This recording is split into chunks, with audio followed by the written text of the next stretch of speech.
Her luck was too perfect to be luck. Every enemy vanished, every door opened, and behind it all, a devotion sharp enough to become a prison. The fire is already lit. Listen closely. The story starts right now.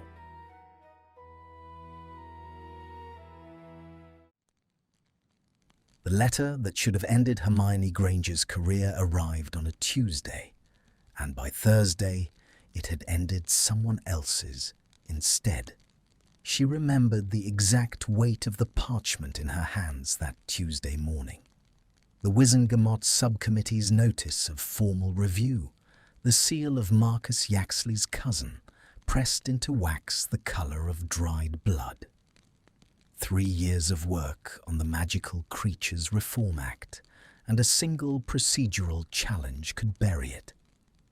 She had read the letter 4 times at her desk, the fluorescent hum of the ministry's enchanted lamps buzzing against her skull, and she had felt the floor tilt beneath the certainty she'd built her whole adult life upon. If you are right, and you work hard enough, the right thing wins.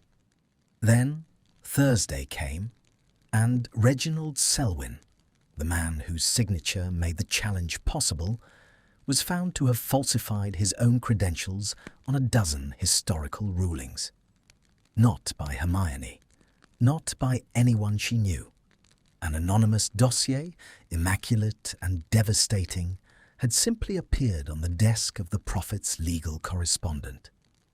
By noon, Selwyn had resigned. By evening, the challenge to her act had dissolved like sugar in hot tea, and Hermione sat alone in her office long after the corridors emptied, staring at the space where a catastrophe had been, feeling the particular vertigo of a person who was braced for a blow that never landed. She told herself it was justice. She told herself the world occasionally, blessedly corrected itself. She was wrong, and the wrongness had a name, though it would be months before she let herself speak it. Across the city, in a study where the fire burned green gold behind protective wards, and the shelves held ledgers no auditor would ever see, Draco Malfoy folded the copy of the Selwyn dossier and fed it, page by unhurried page, into the flames. He did not smile. There was no pleasure in it, or none he'd have admitted to. There was only the clean satisfaction of a variable eliminated, the same flat calm he felt when a column of figures finally balanced. Selwyn had threatened her. Therefore, Selwyn was gone. The logic ran so smooth and cold in him that he mistook it, still, for reason. He turned the silver signet ring on his smallest finger, round and round, a habit worn into him during a childhood spent waiting in rooms where the wrong word could cost a life. The metal had gone warm against his skin. Through the tall windows, the rain came sideways off the Wiltshire dark, throwing itself against the glass in fistfuls, and he watched it and thought of nothing, or told himself he thought of nothing, which was its own particular lie. He had not spoken to Hermione Granger in 11 months. The last time, at a ministry function neither had wanted to attend, she had looked at him across a room bright with false laughter, and her chin had lifted a fraction. Not contempt, he'd realized later, lying awake and turning the moment over like a stone in his pocket, but assessment. She had looked at him the way she looked at a legal precedent that didn't quite fit the case, as though he were a problem she hadn't yet decided was worth solving. He had gone home that night and not slept, and in the grey hour before dawn, he had understood, with the sick lurch of a man discovering a debt he cannot repay, that he would do anything, anything, to keep her safe, not to have her. He'd been very clear with himself about that. Wanting her was a separate country, one he had no passport to and never would.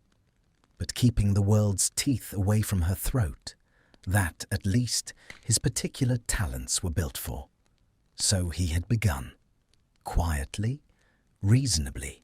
Selwyn was only the first. The luck held. That was how Hermione came to think of it in those early weeks. The luck. The Reform Act passed its second reading. The rival on the drafting committee, who had spent a year contradicting her in meetings, undermining her in corridors, took a sudden and lucrative posting in the Cairo office and vanished from her life with a warmth she found faintly bewildering. Her flat's landlord, a sour man who had threatened 3 times to sell the building out from under her, wrote to say he'd reconsidered. The lease was hers at the old rate for another decade if she wished it. She hadn't asked.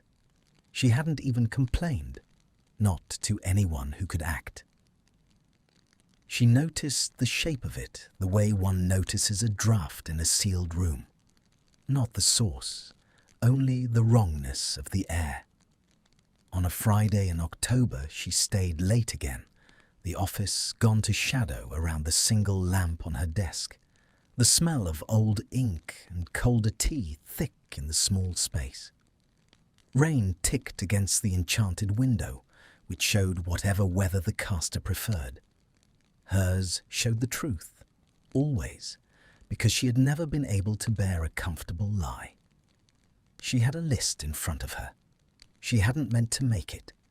It had assembled itself out of the margins of other work, a name here, a date there, until she looked down and saw it whole and felt the fine hairs rise along her forearms. Selwyn, disgraced. Pemberton, transferred. Avery, the journalist, silent. Dolohof's nephew, arrested on unrelated charges. Every person who had stood in her way, every single one, gone, or ruined, or removed, each by a mechanism just plausible enough to pass for chance. She set down her quill very carefully, as though a loud noise might frighten the pattern back into hiding. Hermione Granger did not believe in luck. She believed in causes. And a cause this consistent, this thorough, was not luck at all. It was a hand. Someone was moving the pieces around her, and they were good, better than good, invisible, patient.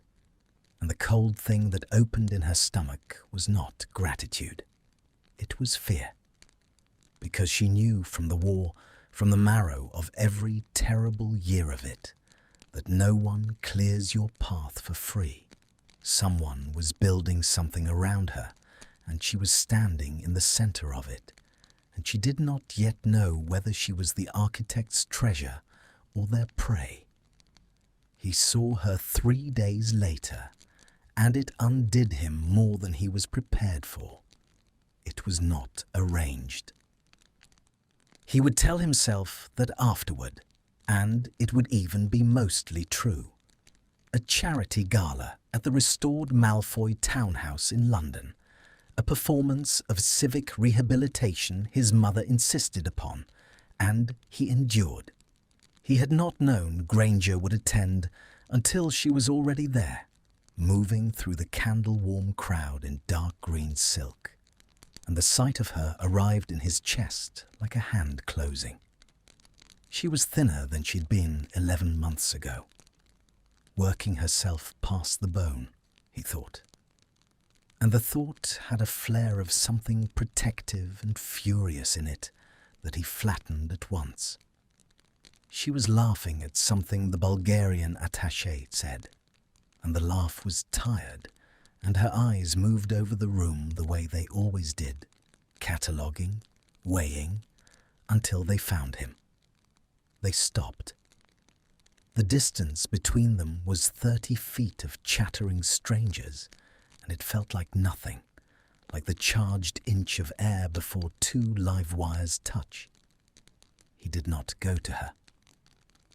He had made rules for himself, and the first was that he would never, under any circumstance, let her see how close he stood to the fire of what he felt.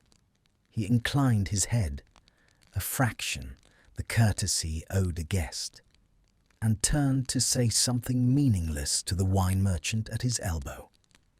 But he had seen her face in the half-second before he looked away, and in it was not the old dislike, not the wary distance of 11 months past. In it was calculation, the specific, narrow focus she wore when she had caught the scent of a puzzle. She was looking at him. Draco understood with a slow drop of dread the way she'd looked at that list on her desk, though he couldn't have known about the list and didn't, and only felt the wrongness of her attention like a change in atmospheric pressure before a storm. She crossed the room. He watched her come, and his pulse did something disgraceful, and his hand found the signet ring and turned it once, hard enough that the silver bit a cold crescent into the skin of his finger. She stopped an arm's length away, close enough that he could smell the rain still caught in her hair, and beneath it something warmer, ink and cedar, and the faint scorch of a woman who spent her days near old magic. "Malfoy," she said. "Granger." His voice came out even, a small miracle. "You've been well?" But it wasn't a pleasantry. She let the questions sit between them with a weight it had no business carrying, and her eyes did not leave his, and he felt himself being read, felt her intelligence move over him like a searching light, and for one vertiginous moment he was certain she knew all of it, Selwyn and the dossier and the 11 sleepless months and the whole vast machine he'd built to hold the world off her. "Well enough," he said. "You look tired." The observation escaped before he could cage it. Too intimate, too much the truth. He watched it land, watched her chin lift that same fraction it had lifted 11 months ago, watched something flicker behind her eyes that might have been surprise, or might have been the click of one more piece sliding into place. "Do I?" she said, not a question. Her fingers rose, unbidden, and adjusted the clasp of a bracelet that did not need adjusting, and she seemed to notice herself doing it, and stopped, and a faint colour came into her face that she plainly resented. "I've been busy. The act. There's been a great deal of good fortune lately, my work clearing itself out of nowhere." A pause, weighted like a stone dropped into a well, almost as if someone were helping. The fire cracked in the grate. Somewhere a violin soared at a waltz nobody danced to. Draco Malfoy stood very still and held her gaze, and did not let a single muscle in his face betray the ice that had just poured down the length of his spine. And Hermione Granger watched him, not react, watched the deliberate, practiced blankness settle over features she had once known well enough to read, and understood in that instant, with a certainty that stole the warmth from the candlelit room, that she had just found the edge of the very thing she'd been hunting. The certainty stayed with her for 3 days, a splinter under the nail of her thoughts, and then Hermione did what she always did with a certainty she could not yet prove. She buried it and went to work on the proof. She began where any competent investigator begins, with the paper. The wizarding world believed itself immune to the tedium of records, all its transactions dressed in ceremony and secrecy. But Hermione had learned long ago that magic left tracks like anything else, and that the people most confident of their invisibility were the ones who left the deepest prints. She requisitioned the Selwyn file under a pretext so dry no clerk would remember signing it out. She pulled the transfer orders for the man who'd fled to Cairo. She read the arrest record of Dolokhof's nephew until she could have recited it, and she found, threaded through all of them, the same faint signature of method, a preference for the anonymous dossier over the public accusation, a habit of letting the target destroy himself rather than striking directly, an almost fastidious refusal to leave a wand print anywhere it could be traced. Whoever this was did not want to be seen, which meant, she reasoned, that they had a great deal to lose by being seen. Which meant power, old and careful and afraid. She thought of Malfoy standing very still in the candlelight, his face gone smooth as a frozen pond, and she pushed the thought down because it was too easy, because she distrusted the conclusions that arrived wearing the faces of people she'd already decided to suspect. Be rigorous, she told herself, in the voice she'd used on herself at 11, at 17, in a tent in a frozen wood, with the fate of the world souring in her mouth. Suspicion is not evidence. Follow the paper.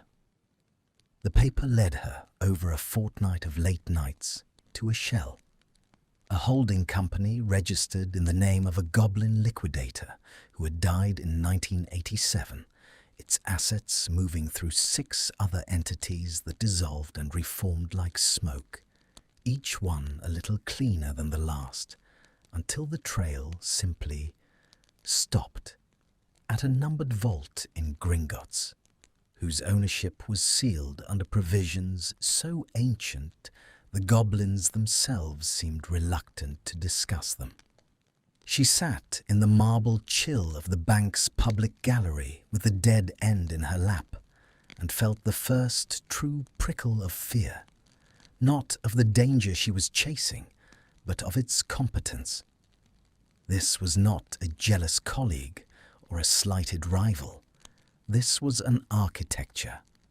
Someone had built a machine of influence around her life with the patience of a person laying stones in a cathedral, and they had done it so gently that she'd mistaken the walls closing in for good weather. The question that kept her awake was not who, it was why.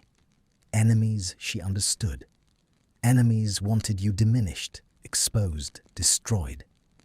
But this hand had spent months making her stronger, clearing her rivals, securing her home, smoothing every obstacle from her professional road. No enemy nurtured its target, and that left a possibility she found, for reasons she refused to examine, more frightening than any threat. That someone was not trying to break her at all, that someone was trying to keep her. He knew she was looking. Of course he knew. Draco had built the entire structure on the assumption that she was the cleverest person of their generation, and he had not been foolish enough to imagine his work would stay hidden from her forever. He had only hoped, a soft, treacherous word he despised, that by the time she saw the shape of it, she would also see the care in it, and that the care might buy him some measure of grace. He watched her progress the way a man watches a fever chart through the reports of people he paid to watch and never met. She'd pulled the Selwyn file. She'd traced the shell to the 6th entity before it dissolved. She'd sat in Gringotts for 40 minutes with the sealed vault's designation in front of her, and his informant said she had not written anything down, which meant she had committed it to memory, which meant she was closer than anyone had ever come. He should have been afraid. He noted, with a detached interest he brought to his own worst impulses, that he was not.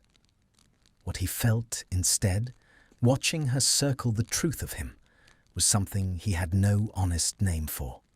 A terrible, warming pride. Look at her. Look how good she is. No one else could have found the sixth door. No one else would have known to look for a door at all. He caught himself smiling at the report and put the smile away like a letter he shouldn't have written, and turned the signet ring on his finger until the silver bit cold into skin. The trouble was that watching her come closer had woken something he'd kept sedated for 11 months. It was one thing to love a woman from behind a wall of your own construction, to make yourself the invisible weather of her life, and ask nothing. Be nothing. Stand outside the lit window of her existence and be glad merely that the light stayed on. It was another thing entirely to feel her attention turn toward you, to be seen, even in fragments, even as a threat, and to discover that being seen by her was a hunger he had starved so long he'd forgotten its shape. He did not go to her. He held the line.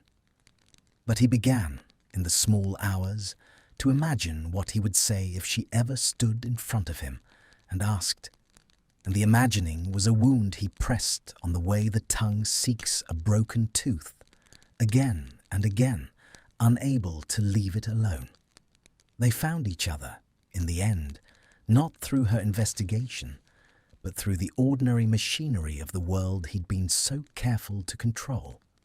A ministry inquest into a licensing dispute, dull as ash, at which Malfoy Holdings held a peripheral interest, and Hermione's department held a regulatory one.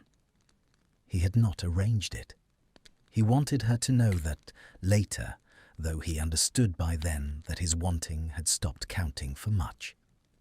The inquest ran long.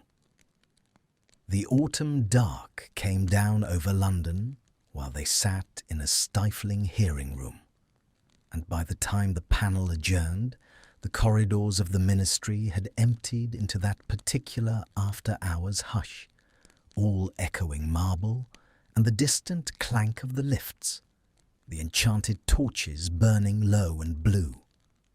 Hermione gathered her files. When she looked up, he was in the doorway. He was not blocking it. That mattered to her afterward, when she tried to be fair.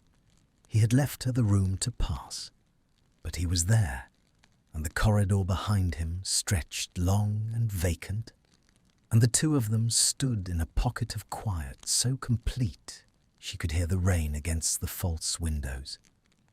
"You've been in the Selwyn file," he said. It was not a question, and it was the single most reckless thing he had ever said to her, and he watched her understand both of those facts at once. Her hands went still on the parchment. The colour drained and then flooded back into her face. When she straightened, she was no longer a woman surprised. She was the girl who had walked into a locked vault with a forged wand and dared the world to stop her. "How would you know that?" she said, very softly, "unless you were watching me read it." The static in the air between them drew taut. He could have lied.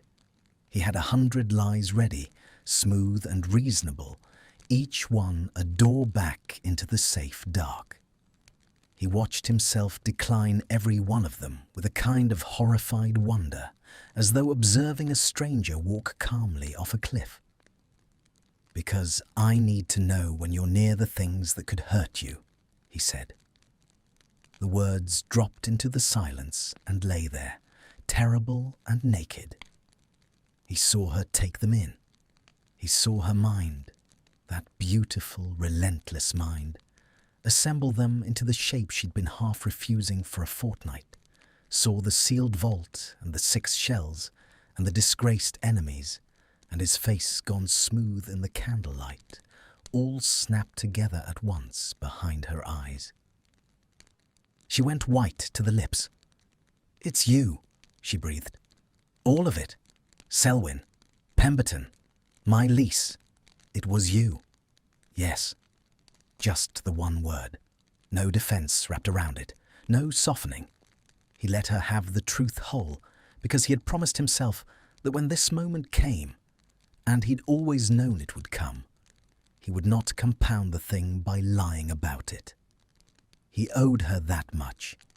He owed her, he was beginning to understand, a great deal more than that, and had no idea how to begin paying. For a long moment she did not speak. The rain ticked. A lift clanked somewhere far below, and Hermione Granger stood in the blue torchlight with 3 years of unearned luck curdling in her stomach, and looked at the man who had spent 11 months rearranging her entire life without her consent. And the thing that rose in her was so large and so violent that it came out, at first, as almost nothing, a tremor in her voice, held down by main force. How long? 11 months. Why? And now the tremor broke its banks. "What do you want, Malfoy? What is this? What am I to you that you built a company, you ruined people, I don't even know you. We have never once." She stopped, pressed the back of her hand to her mouth. When she took it away, her voice had gone quiet and deadly. "Say what you want from me, now, whatever it is." And this was the moment Draco had rehearsed 1,000 times in the dark, and now that it stood in front of him, breathing, furious, close, he found that every rehearsed answer had turned to ash in his mouth.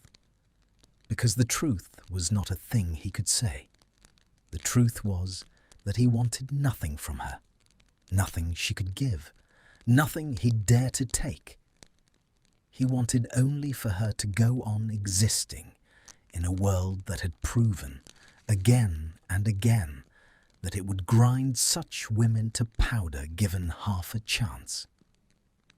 He wanted her safe with a violence that frightened even him, and he did not have the language for a wanting so total and so useless, so he said the only fragment of it that would fit through his throat. "Nothing," he said. "I want nothing from you. I want you to be alive. That's all. That's the whole of it." She stared at him as though he'd struck her. "That's not love," she said. "That's a cage. It kept you standing." His control cracked, just there, just for an instant, and something raw showed through the fissure. Grief and fear, and a devotion so warped by the shape of the vessel that held it that even he could see, now, in the horror on her face, what it had become. "Every person who's ever tried to break you is gone, Granger. Every one. You passed the act. You kept your home. You're whole. Tell me that's nothing. Tell me you'd rather I'd let them." "I'd rather you'd let me fight them," she said, and her voice cracked clean down the middle. "God, don't you? That was mine. Those were my battles, my rivals, my risks, my life, and you reached in, and you took the whole world away from me and called it a gift." She was crying, she realized, furious tears she hadn't given permission to fall, and she dashed them away with the heel of her hand and hated that he'd seen. And Draco Malfoy stood 6 feet away in the blue dark with his careful architecture crashing down around him, watching the woman he had burned the whole world to protect look at him as though he were the fire, and he took one step toward her before he knew he'd meant to. One helpless step, his hand rising toward her the way a hand rises towards something falling. And Hermione flinched back from him so hard her files scattered across the marble floor, white pages sliding into the dark like startled birds. And in the ringing silence that followed, neither of them moved and neither of them breathed. And the only sound in all that vast and empty place was the rain throwing itself again and again against the glass that showed no honest sky. Neither of them slept that night, though neither would know it of the other for a long time, and the not sleeping took the same shape in two houses across a rain-soaked city. A person sitting very still in a dark room, replaying 6 feet of blue torchlight and a scatter of white pages, unable to decide which of them had done the unforgivable thing. Hermione had left the files where they fell. She had realized halfway down the empty corridor that she couldn't bear to kneel in front of him and gather them, couldn't bear to make herself small on the floor while he watched, and so she had simply walked away and left 3 years of careful work scattered across the marble. And the abandonment of it, she, who had never in her life left a document unfiled, told her something about the state she was in that she found more alarming than anything he'd confessed. She sat now on the floor of her own flat with her back against the sofa and a cold cup of tea going colder in her hands. And she tried to be angry because anger was clean. Anger was a room she knew how to live in. And she was angry. The fury sat in her chest like a swallowed coal, and every time she thought of the shell companies, the dead goblin's name, the 11 months of being watched like a specimen, it flared white-hot and honest. He had violated something in her that went deeper than privacy. He had reached into the machinery of her life and rearranged it to his own design. And he had done it while she believed herself free. And that was a species of theft for which she had no adequate word. But the coal would not stay clean. That was the trouble. Because underneath the fury, in a place she kept trying to seal over and could not, lay the memory of his face in the instant before she flinched away. The raw thing that had shown through the fracture in his composure, the grief so total it had aged him 10 years in a heartbeat. I want you to be alive. That's all. That's the whole of it. She had spent her adult life learning to read people, and she could not make herself believe that face had been performing. Whatever else was true, the horror in it had been real. He genuinely did not understand what he had done. He had built a cage out of devotion and could not see the bars for the flowers he'd woven through them. That was worse, somehow. An enemy who hated her, she could have destroyed without a backward glance. But a man who had ruined her freedom while believing, to the marrow, that he was saving her life. What did she do with that? Where did she file a love so deformed it had become indistinguishable from a prison, offered by a person who seemed genuinely not to know the difference? She set the tea aside.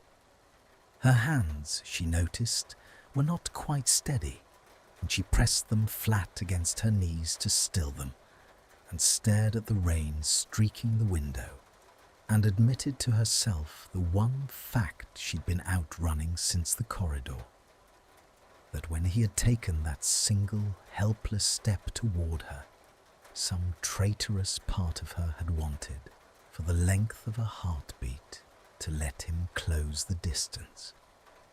She had flinched away from that, she understood now, not from him, from the wanting. He returned to the ministry after midnight, when the last of the night shift auras had settled into their tedium and the corridors belonged to no one, and he gathered her files himself. He did it on his knees on the cold marble, page by page, in the dim blue light. And it took him the better part of an hour because he insisted on ordering them correctly, cross-referencing the pagination, restoring the sequence she would have kept. He had no right to touch her work. He knew that. He touched it anyway, gently, the way a penitent handles relics, and when he'd stacked them square, he did not know what to do with them, could not send them to her, could not appear at her door, could not do anything at all that would not deepen the wound. And so, in the end, he left them on the desk of her department's night clerk, with a note that said only found in the east corridor, in a hand she would not recognize as his. And he walked out into the rain and did not summon a car and let the cold water run down the back of his neck like a thing he'd earned. That's not love. That's a cage. The sentence had lodged in him and would not be dislodged. He turned it over, walking the empty embankment, the Thames sliding black and swollen past the wall, and he tried to find the flaw in it, the place where her logic failed and his held. He had kept her alive. He had. The act had passed. Her enemies were scattered.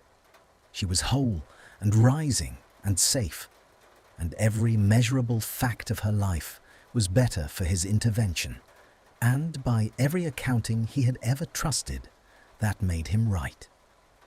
But the accounting had a hole in it now, and the hole was the look on her face, and no ledger he knew how to keep could balance against that look. She had not been grateful. She had been bereft, as though he'd taken something from her by giving her everything. And he stood on the streaming embankment at 2 a.m.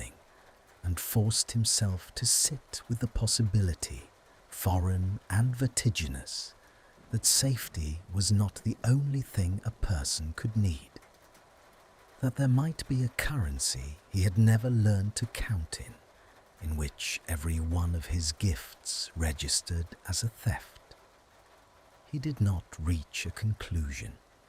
He was not, whatever the world believed, a man who reached conclusions easily where his fear was involved. And his fear for her was the deepest thing in him, older now than the war, older than reason. But he walked home in the rain that night, carrying a doubt he had never carried before. And the doubt was small and cold, and lodged near his heart like a splinter of the ice she'd left in him. And it would grow. He did not know yet that it would grow. He only knew that when he finally reached his own dark study and poured a drink he did not want, his hand was unsteady, and he set the glass down untasted and turned the signet ring on his finger around and around until the sky went grey. She came to him.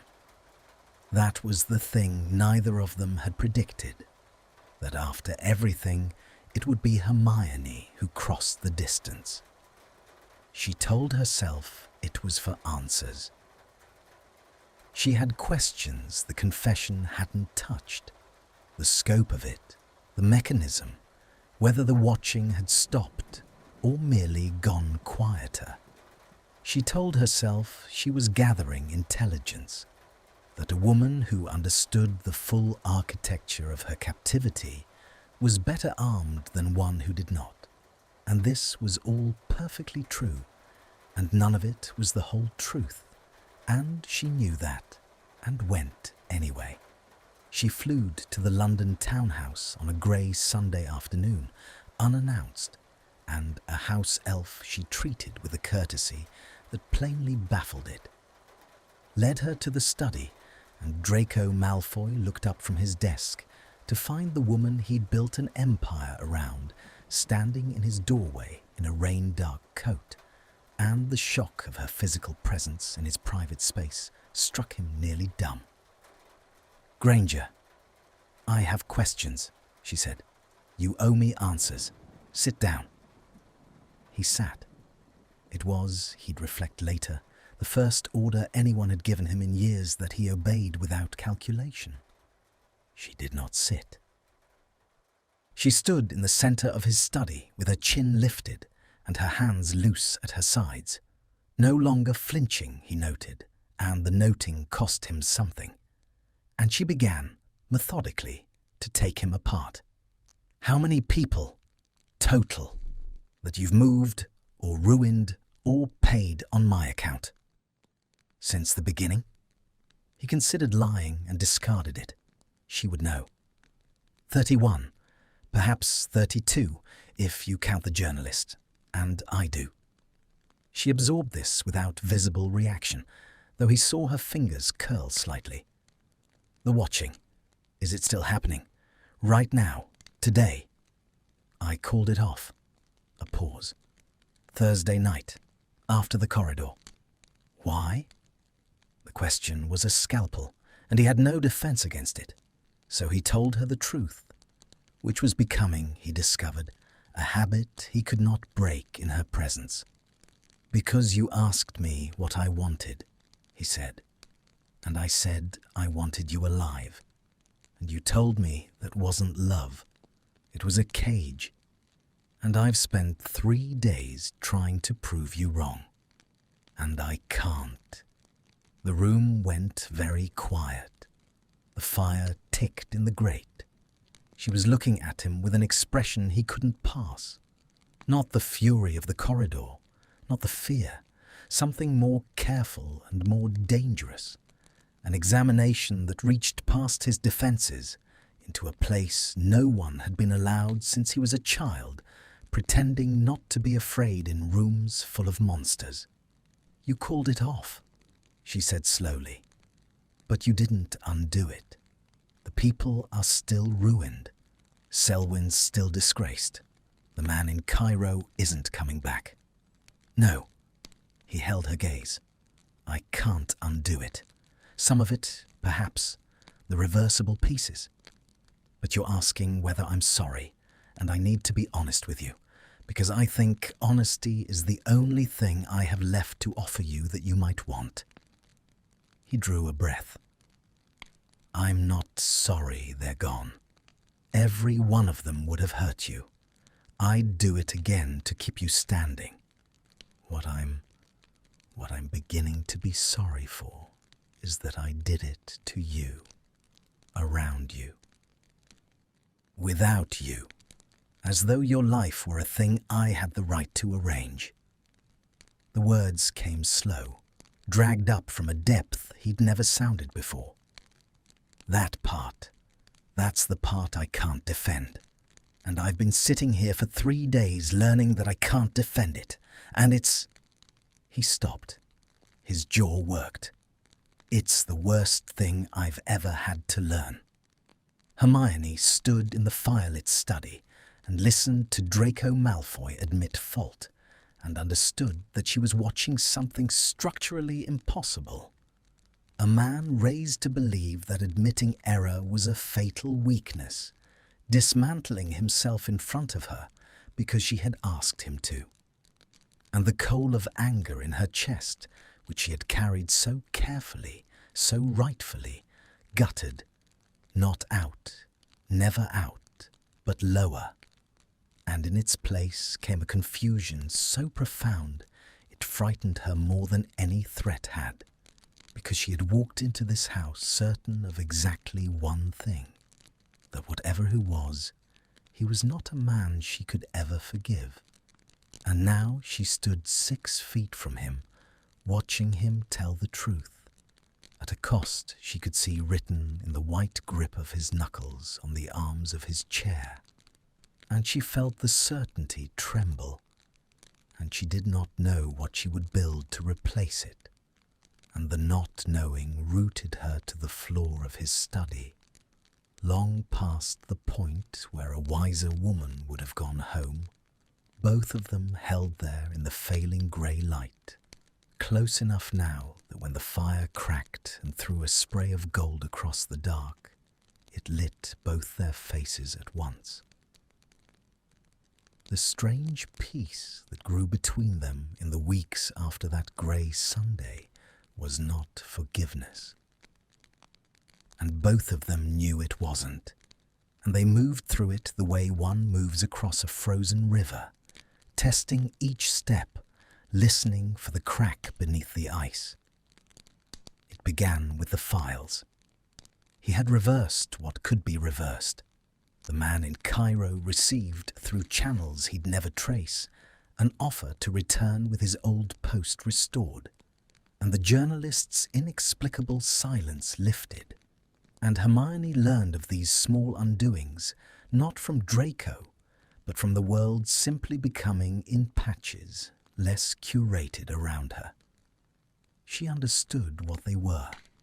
They were not apologies. He had told her he wasn't sorry the threats were gone, and she believed him. But they were something rarer from a man like him. Concessions. He was giving her back the pieces of her life he could return, and letting her see him do it, and asking nothing in exchange.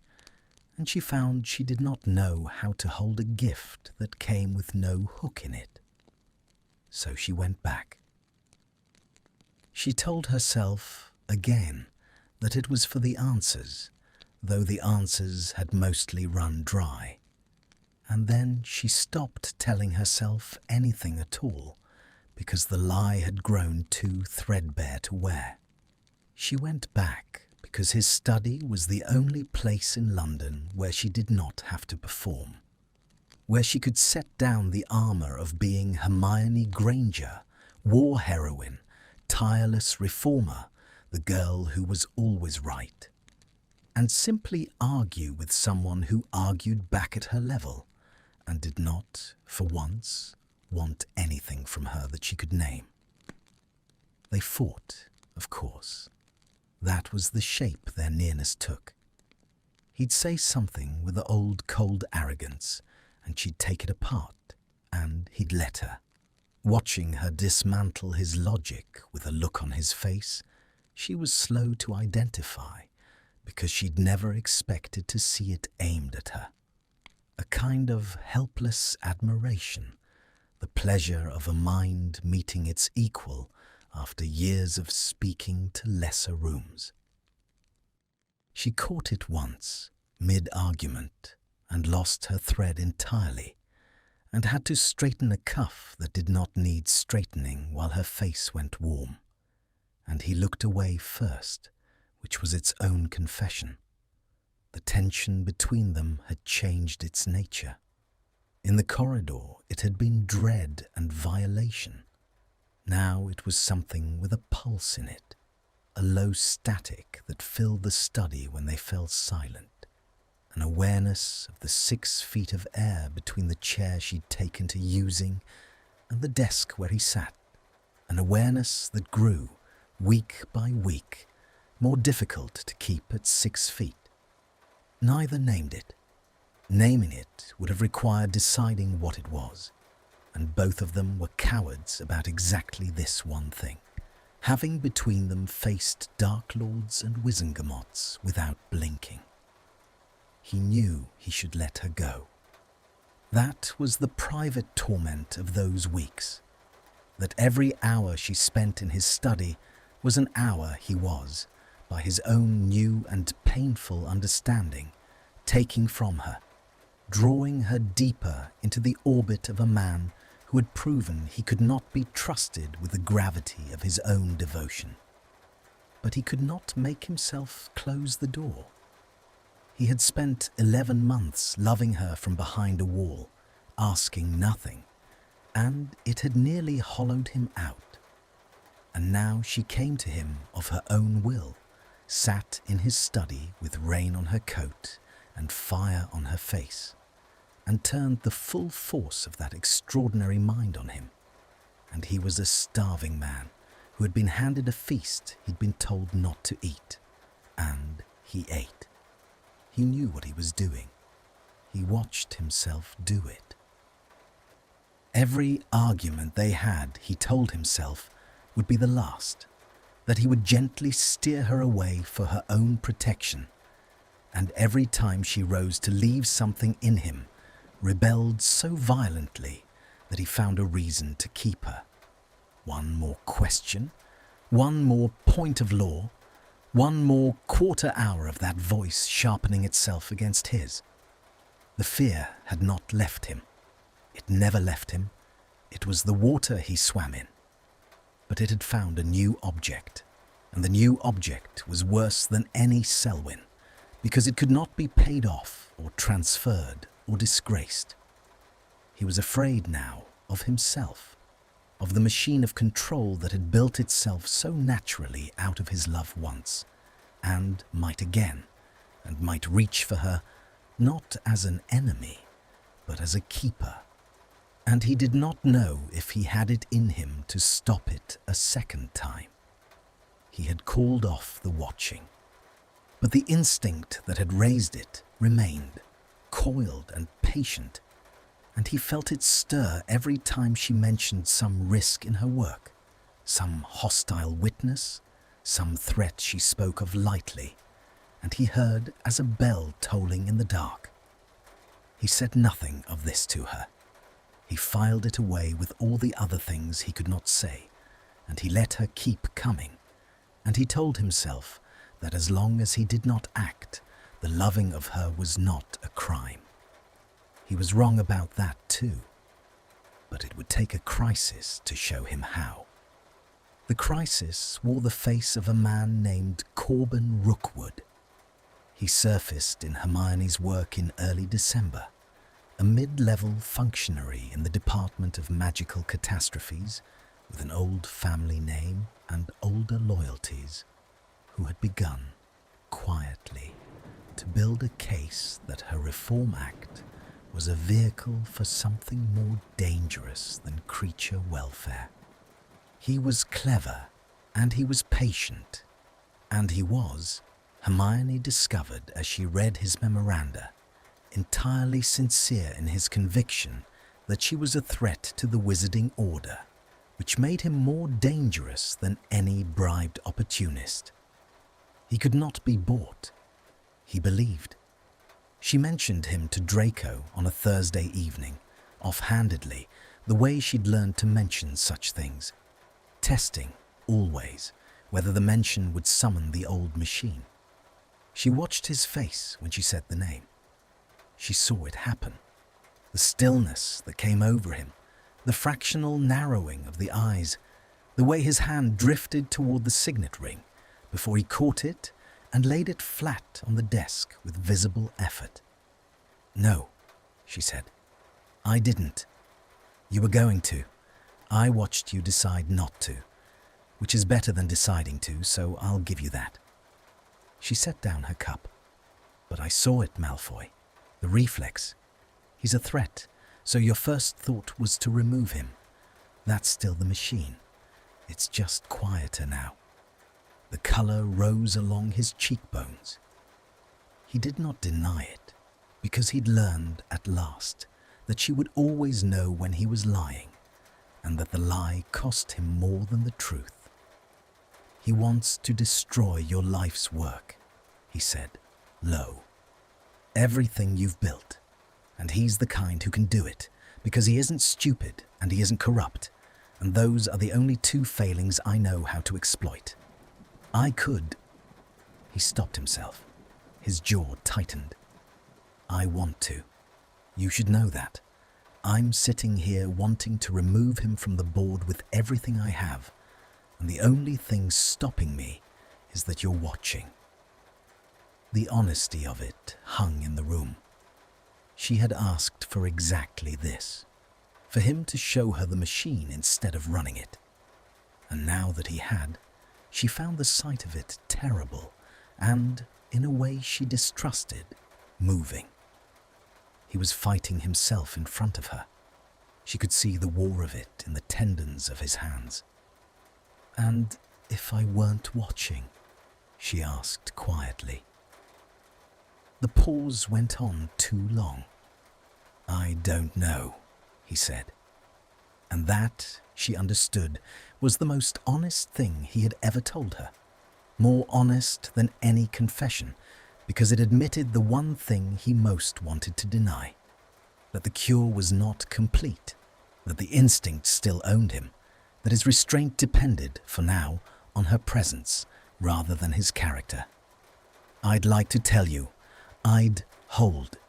I've been holding for weeks. But he's real, Granger. He's real, and he's coming for you. And every night I don't act, I lie awake calculating exactly how I'd end him. And I hate that I do it. And I do it anyway." She should have been frightened. Some part of her was. But a larger part of her, the part that had been reading him for weeks now, learning the true shape of the thing beneath the deformity, heard something in that confession that undid her worse than fear. She heard a man drowning who had, for her sake, decided to stop swimming toward the thing that would save him because she'd told him the shore was poison. He was letting himself sink rather than reach for her the wrong way. And she did not know what to do with the fact that this ruined, honest, self-arresting devotion moved her more than any gentleness ever had. "Then let me handle Rookwood," she said. "Myself, my way. And you watch me do it, and you don't touch him, and you don't touch the people around him, and you learn." Her voice caught, and she pushed through it. "You learn to let me be in danger and survive it on my own, because that's the only thing that will ever cure you. Not me telling you to stop. You watching me not need you to, and living through it."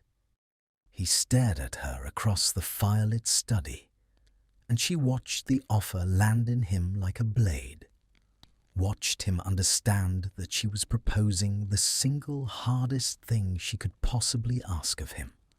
Harder than confession, harder than concession, that she was asking him to stand still and watch the thing he loved most in the world walk toward a danger he could dissolve with a word and do nothing. She saw the refusal rise in his throat. She saw him swallow it. And when he finally spoke, his voice had gone rough with the cost of it, barely above the sound of the fire. "You're asking me to watch you get hurt. I'm asking you to trust me not to.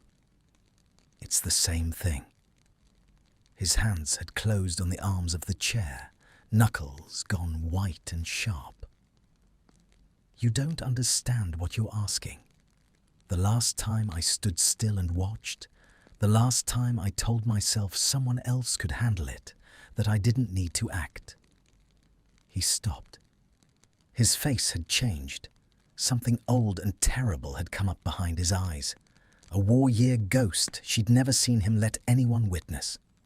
"People died, Granger, in that house, because I stood still.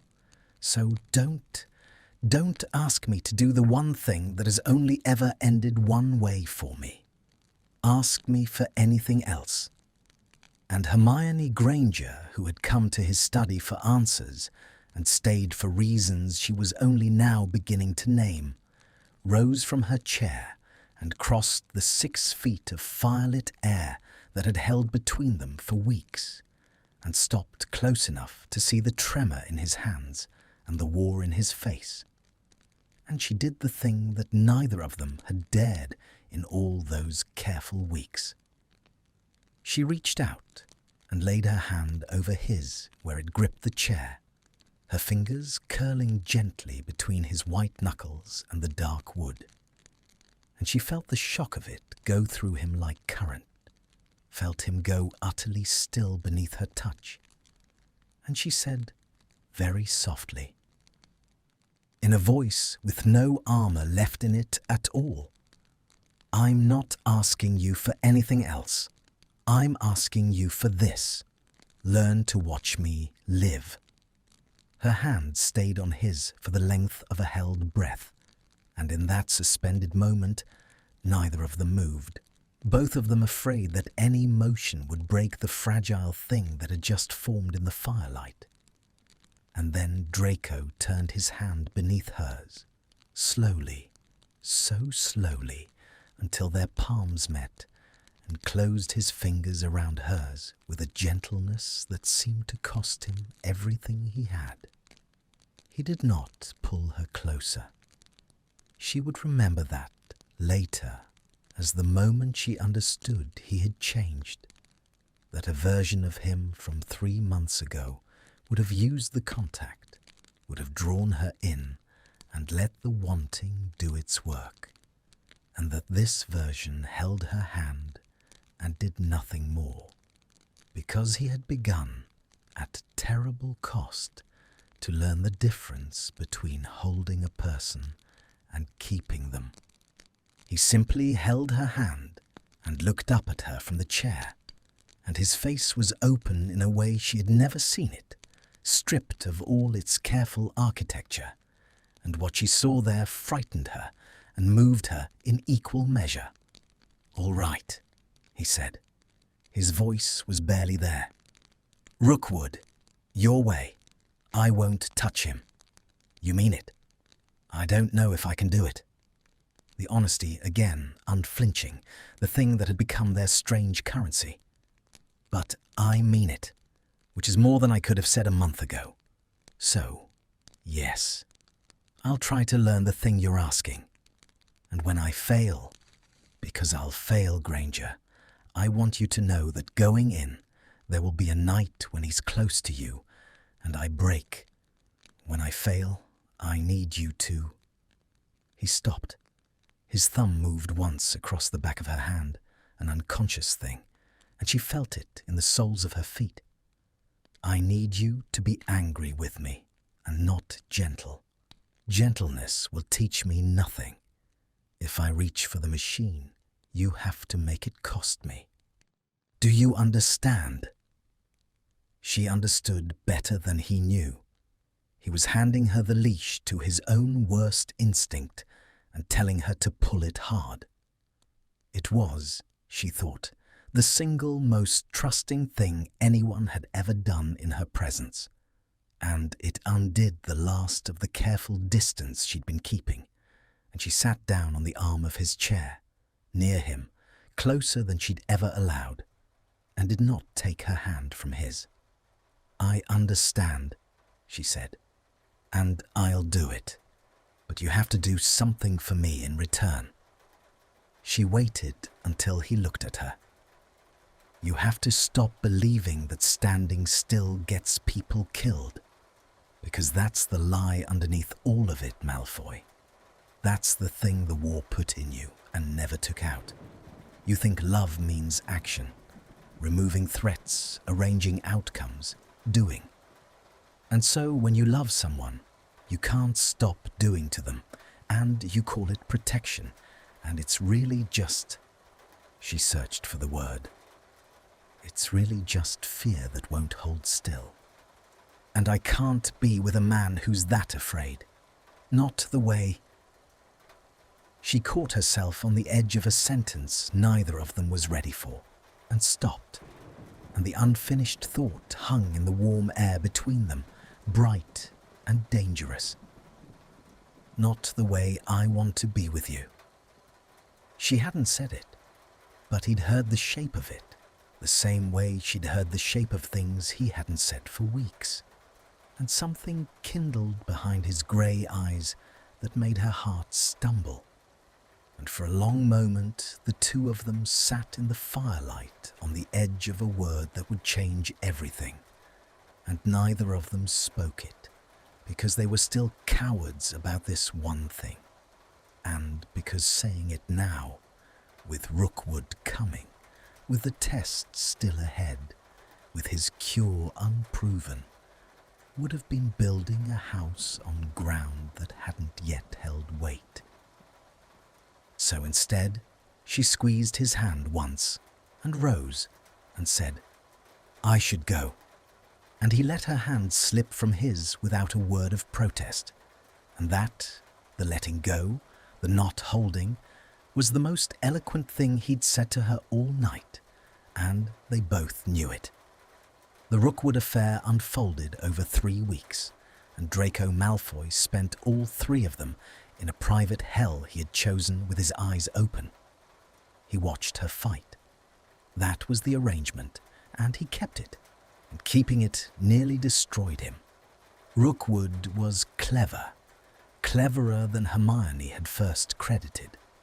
And his campaign against the Reform Act was patient and multi-pronged and entirely legal.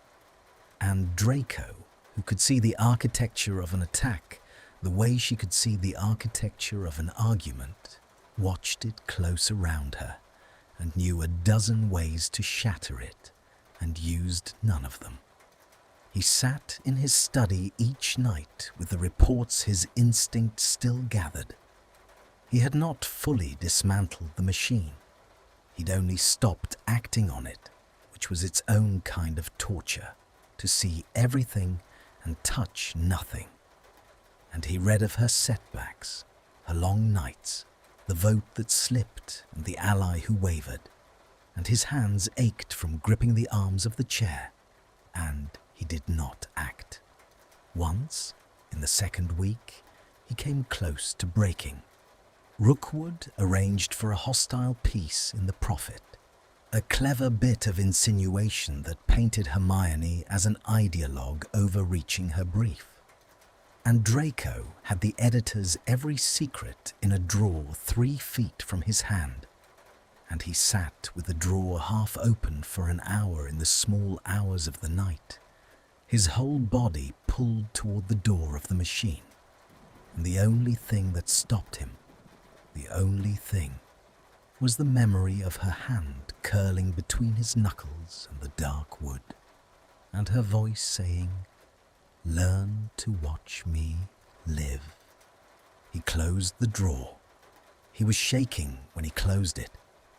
He poured a drink and did not touch it, and sat in the dark until dawn, feeling the instinct claw at him from the inside. And he did not act. And in the morning, he understood that he had passed a test. He'd been certain he would fail, and the understanding brought him no peace at all. Only the exhausted knowledge that there would be another test tomorrow and another for the rest of his life. And she won. That was the thing that broke something open in him. She won without him. She answered the prophet piece with a rebuttal so precise it turned Rookwood's insinuation back on its author. She rallied the wavering ally with an argument Draco couldn't have constructed if he'd had a year. She met Rookwood's patient legality with a patience and legality of her own. And in the final week, she cornered him in open committee and dismantled his entire case in front of the people whose opinion he'd been courting. And she did it clean, and she did it herself. And Corbin Rookwood withdrew his challenge, not because he'd been disgraced or transferred or ruined, but because he had been, simply and completely, out-argued by a better mind. Draco read the account of it in the morning paper and had to set the paper down and press the heel of his hand against his sternum, because the thing happening in his chest was so large and so unfamiliar, he could not at first identify it.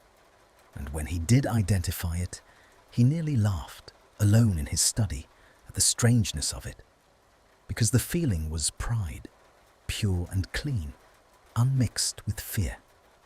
The pride of a man watching the person he loved prove she had never needed saving at all, and it was the first time in his adult life he had felt that particular thing, and it hurt like a healing wound, and he wanted to weep and did not, and turned the signet ring on his finger and stared at the paper and let himself, for one moment, be simply glad. She came to him that night, and there was no pretext left between them at all. She flewed in without a word and crossed the study, and he rose to meet her, and they stood a foot apart in the firelight, and the 6 feet that had held them for months had finally, at last, closed to nothing. She'd come straight from the committee. There was ink on her fingers and triumph in her face, and something else beneath the triumph, something that had been building in her for weeks and had chosen this night to surface. "I won," she said. "I know." His voice was rough. "I read it. Granger, it was... you were..." He stopped because the words were too large for his mouth. "I've spent 3 weeks watching you and not moving. It was the hardest thing I've ever done. And you won without a single thing from me. And I felt..." His throat worked. "I felt glad. Do you understand what that means? I watched you in danger, and I did nothing, and the world didn't end, and you won, and I was glad. I didn't know I could feel that. I didn't know it was in me." And Hermione Granger looked at the man who had burned the whole world to protect her, and then, at her asking, had learned to stand still and let her save herself. Looked at the change in him, real and hard-won, and paid for in 3 weeks of private agony she'd only half glimpsed. And the thing she'd been outrunning for months finally caught her, and she stopped running from it. She reached up and laid her ink-stained hand against the side of his face, and felt him go still beneath her palm the way he always did, as though her touch were a spell that stopped time.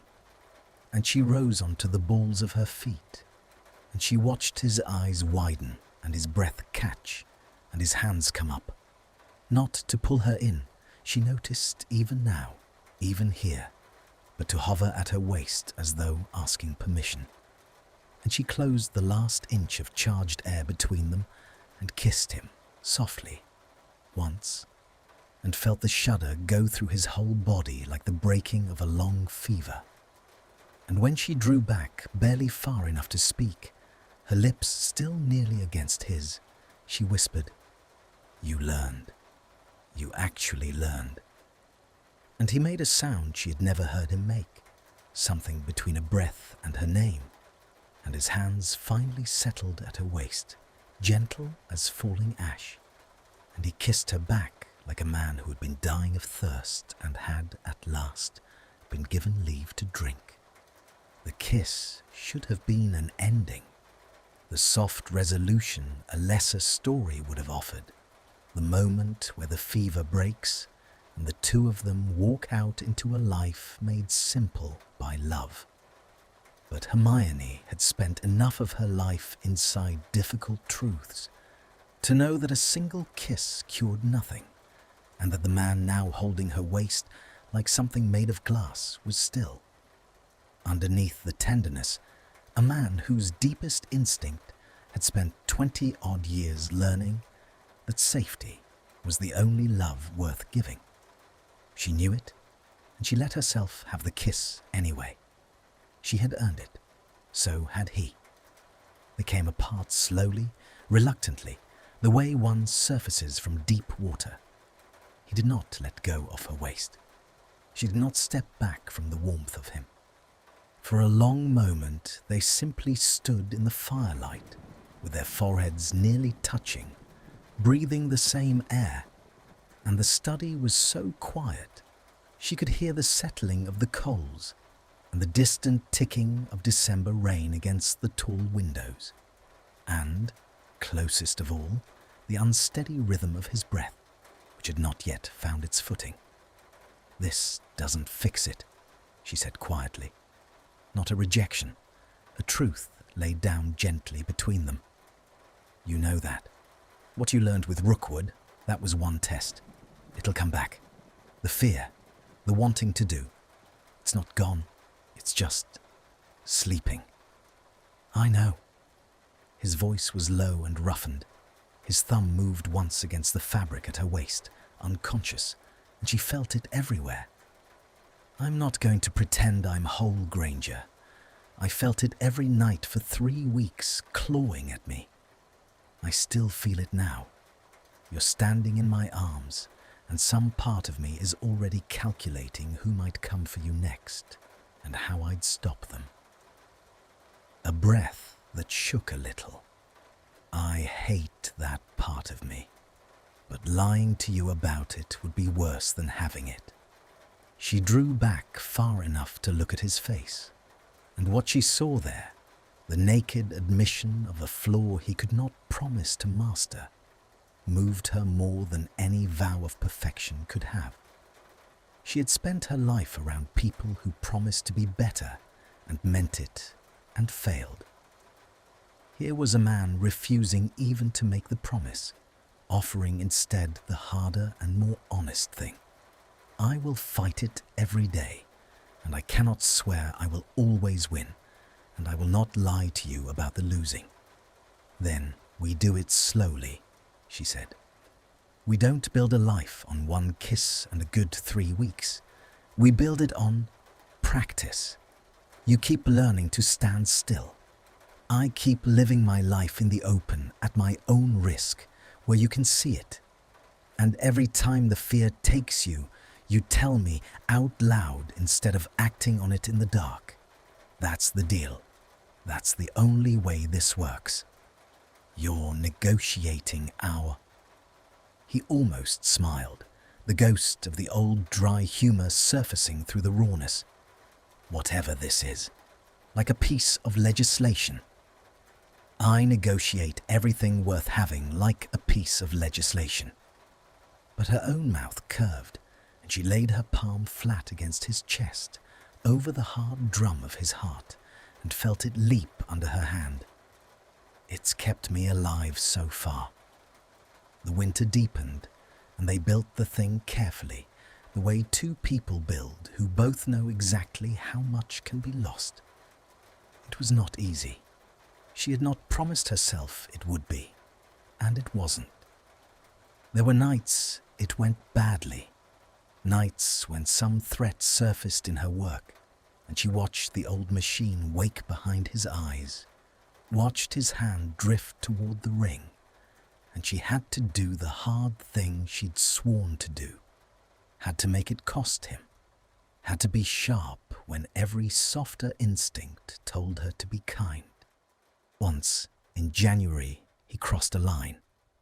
A witch who'd threatened Hermione in open committee found her flu access mysteriously suspended for a week, and Hermione traced it to him in an afternoon and appeared in his study, white with fury. You said you'd tell me, she said. Out loud. Before. That was the deal, Malfoy. That was the entire deal. And you went into the dark and did it anyway, exactly like before, just smaller. She threatened you. His jaw was tight. In front of 40 people. She said, I know what she said. I was there. And I was handling it. And you reached in and... Hermione's voice cracked with the effort of staying angry, of not softening, of keeping the promise she'd made to make it hurt. You don't get to decide my battles are too dangerous for me. You don't get to make that call in the dark and hand me the outcome. If you do it again, if you ever do it again, I walk out that door and I don't come back. And I mean it. And you know I mean it, because you know I don't say things I don't mean. She watched the words land. She watched him understand that she was not bluffing, that the door was real, that the whole fragile structure they'd built could end in an afternoon if he could not master the thing in him. And she watched him choose, in real time, to sit down under the weight of it rather than defend himself. His hands were shaking. He pressed them flat on the desk. You're right, he said. I'm sorry. Not that she's stopped. I'm not sorry she's stopped. I told you I can't lie to you about that. but I'm sorry I did it in the dark. I'm sorry I broke the one rule that matters. I felt it wake up, and instead of coming to you, I fed it. Quietly, because feeding it quietly felt safer than admitting it out loud. He looked up at her, and there was real fear in his face. And it wasn't fear of a threat to her for once. It was fear of losing her to his own failure. Restore her flu. I'll give you the mechanism. You undo it yourself, so you know it's done, and you know I can't touch it again. And next time, I swear to you, next time I feel it, I'll come to you first, out loud, however much it costs me. And he did. That was the thing that slowly, over the weeks, began to convince her. Not that he never felt the pull, but that when he felt it, he brought it into the light. He would appear at her flat some nights, tense and pale, and say, "There's a man named so-and-so. He's moving against your werewolf registry amendment, and I know 6 ways to stop him, and I want to use all of them, and I'm telling you instead." And she would take his hand and talk him down from the ledge of it, and they would sit together while the instinct passed. And every time it passed without him acting, the ice in him thawed a little more, and the trust between them grew a little stronger, and she began, cautiously, the way she did everything, to believe that the cure might actually be taking. She fell in love with him in the ordinary moments, which surprised her, because she'd expected, if she ever loved him at all, for it to be in the grand ones. But it wasn't the confessions or the kiss, or even the hard-won victories over his own nature that undid her. It was small things. It was the way he listened to her talk about her work, really listened, followed the law and the argument and the strategy, offered counsel sharp enough to be useful and restrained enough to never overstep. It was the way he'd learned to bring her tea in the study without being asked, and set it at her elbow without a word, the exact way she liked it, having watched her make it enough times to know. It was the night she fell asleep on his sofa mid-argument, exhausted from a 14-hour day, and woke hours later to find he'd laid a blanket over her and settled into the chair across the room with a book, keeping a quiet watch that for once had nothing of the cage in it. Just a man unwilling to leave a tired woman alone in the dark, asking nothing, taking nothing, simply there. She lay still under the blanket and watched him read in the low firelight, his sharp profile softened by the glow, and felt the thing she'd been guarding against for months finally arrive in full. Not the sharp flare of attraction, which she'd felt for a while now, but the deep, quiet, terrifying settling of love, the kind that meant she could lose something now, the kind that raised the stakes of everything. And with the love came the fear, her own fear, the mirror of his, because she understood, lying there watching him, that she had let herself become vulnerable to a man who was still, for all his progress, one bad night away from trying to lock her in a tower for her own good. She had given her heart to the one person in the world whose love had a history of becoming a prison, and she had done it with her eyes open, and there was no undoing it now. She thought, I have to be strong enough for both of us. Strong enough that he never has to be afraid for me. Because the day he's afraid enough, all his learning could come undone, and he'll reach for the cage again, and this time it'll be me inside it. And even as she thought it, Some cold instinct she'd honed in a war whispered that the test was still coming, that the small failures with the witch and the flu were only rehearsals, that somewhere out in the dark a real threat was gathering, one large enough to wake the whole sleeping machine in him at once, and that when it came, everything they had built would be weighed in a single terrible hour. And Hermione Granger lay in the firelight, watching the man she loved read quietly across the room, and pulled the blanket he'd given her a little higher, and did not sleep, listening to the rain and waiting, without knowing it yet, for the storm that was already on its way. The storm arrived in February, and it did not announce itself with any of the small threats they had learned to weather together. No hostile committee, no scheming functionary, no bought journalist. It came in the form of a curse. Hermione was leaving the ministry late on a Thursday, alone, crossing the near-empty atrium toward the visitors' exit, when the hex came out of the shadows by the fountain of magical brethren, a slice of green light that missed her throat by the width of a thought, because she had, out of old and bone-deep instinct, half turned at the sound of a footfall that shouldn't have been there. It struck the marble behind her and left a scar in the stone the length of her arm. She had her wand out before she'd finished falling, rolled, came up firing, and the duel that followed lasted 11 seconds and ended with a masked figure disarmed and stunned and bleeding on the atrium floor, and Hermione Granger standing over him with her chest heaving and her hand perfectly steady, having saved her own life without a single soul to help her. The auras came. The masked man was a remnant, one of the scattered faithful who had never accepted the war's ending, who had decided that the mudblood reformer rewriting their world's laws had lived long enough. He would not be the last of his kind. That was the thing that changed everything.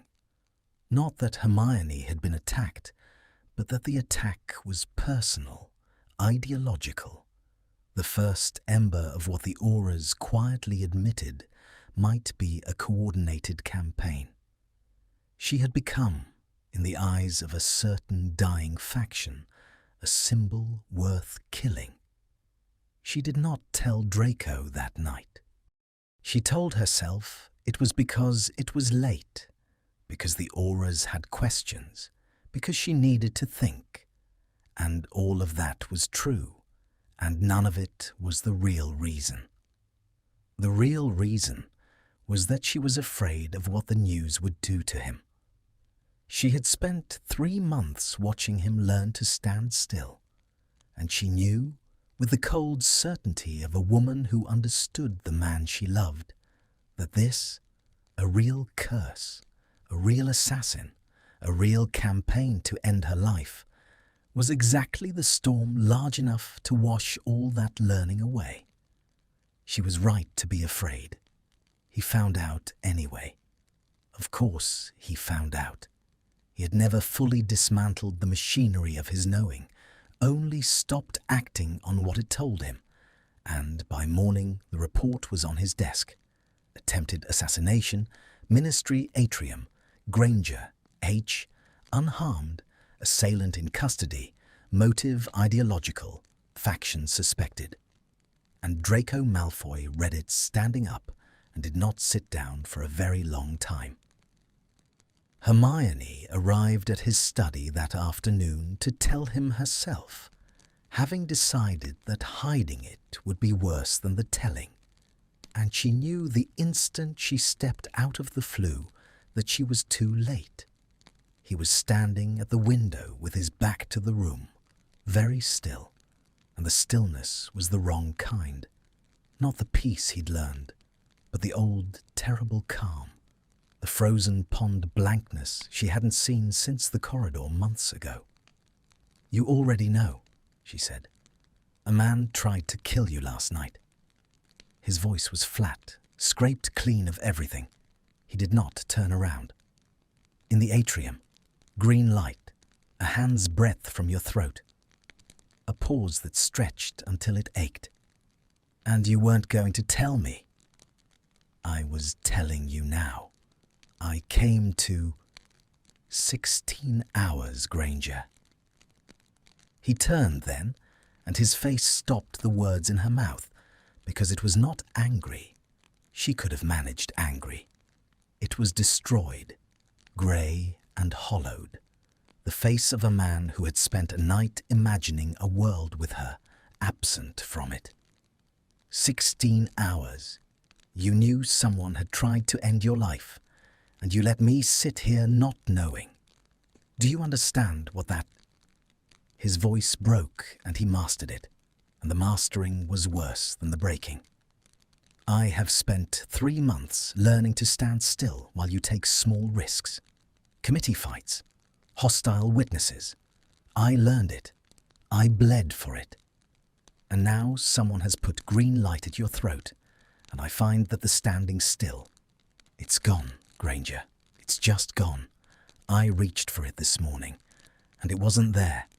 There's nothing where it used to be but the old thing, and the old thing is screaming." She had known it would be like this. She had still not been ready for it.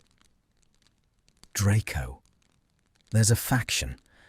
He was moving now, restless, the frozen calm cracking into something worse. "They've decided you're a symbol, which means it won't be one man. It'll be a campaign. It'll be next week and the week after and every week for years, and each time it'll only have to work once. Do you understand the mathematics of it? You can win every duel but one. You only have to lose a single time. And I..." His hands had closed into fists at his sides, the knuckles standing white and sharp. "I can't do it. I can't stand still for this. I tried. I'm trying right now, and I can't. And I need you to understand what that means, because I'd rather you hate me and live than..." "Don't." The word came out sharp with warning. "Whatever you're about to say, don't say it. I have a place." He said it anyway, quiet and immovable, the voice of a man who had already decided. "In Wiltshire. Old, warded past anything the ministry could build. My grandfather's grandfather's work, blood magic and worse. Nothing gets in that isn't keyed to the stone. You'd be safe there. Completely. No faction, no curse, no green light in the dark ever again. I'd..." His voice dropped. "I'd make it beautiful. Whatever you wanted. Books, a laboratory, anything. You'd want for nothing. You'd just be a prisoner." Her voice had gone very quiet and very cold. "You'd make me a prisoner in a beautiful vault and call it love. I'd make you alive." And there it was. The whole ruined logic laid bare at last. The thing they had been circling for months, surfacing complete. The belief, unkillable in him, that a living captive was better than a free woman in the ground. "I can't watch you die, Hermione. I can survive you hating me. I cannot survive you dead. And if the only way to keep you breathing is to keep you where nothing can reach you, then I'll take the hatred. I'll take a lifetime of it. I'd rather have you furious behind those walls for 50 years than..." He couldn't finish it. His face had come apart entirely now, the war ghost fully surfaced, and she understood that he meant every word, that he was not threatening her, that in his own devastated logic he was offering her the greatest gift he had, his own damnation in exchange for her life. And the horror of it was precisely that it came from love, real love, the deepest love anyone had ever aimed at her, deformed into the exact shape of a cage. And Hermione Granger, standing in the study where she had first laid her hand over his white knuckles, understood that the whole thing had come down at last to a single choice, and that she could not talk him out of it, and could not fight her way out of it, and that if she fled from him now, vanished, ran, put distance between herself and this beautiful, terrible man, she would only prove his entire thesis, would show him with her own flight that the world was too dangerous and she too vulnerable, and the cage the only answer, and she would lose him forever to the very fear she'd spent 3 months teaching him to master. So she did not flee. She did the harder thing, the stranger thing, the thing that would either save them both or end her, and she felt the shape of it arrive in her mind, whole and terrible and right. And she lifted her chin and looked at the man who wanted to lock her in a tower to keep her alive. And she said, in a voice with no fear in it at all, "No. You want to keep me safe? Then you're going to do the opposite. Tomorrow night the Auras are setting a trap for the rest of that faction. They used me as the reason to move. My attack gave them cause. And I'm going to be there when they spring it. In the field. In the danger. And you're going to be there too, at my side. And you're going to watch me walk straight into the thing you're most afraid of. And you're going to keep your hands down and your wand sheathed and let me survive it on my own.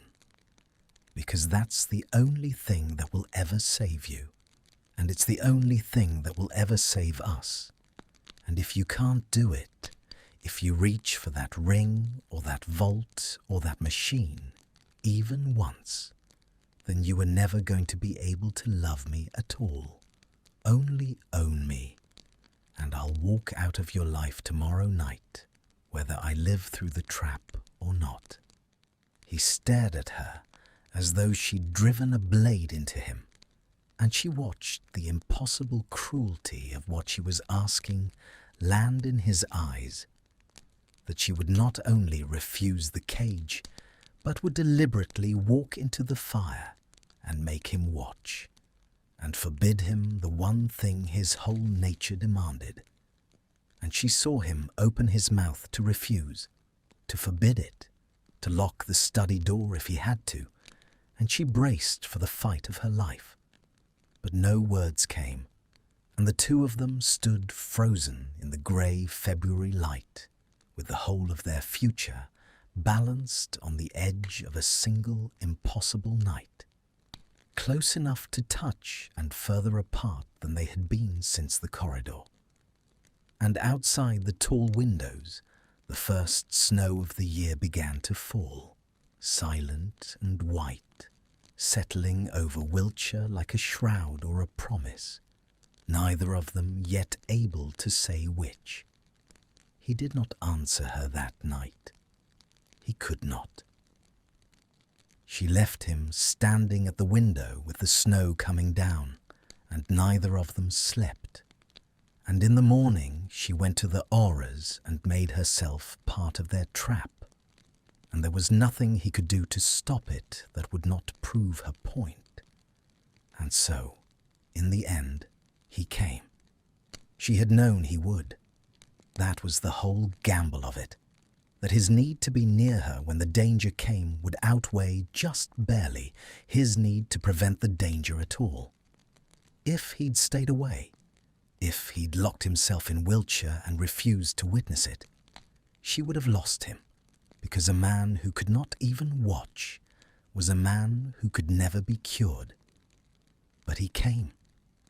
He appeared at the staging point an hour before nightfall, grey-faced and rigid, and the lead Aura, who owed the Malfoys nothing and trusted them less, looked ready to turn him away until Hermione said flatly, "He's with me.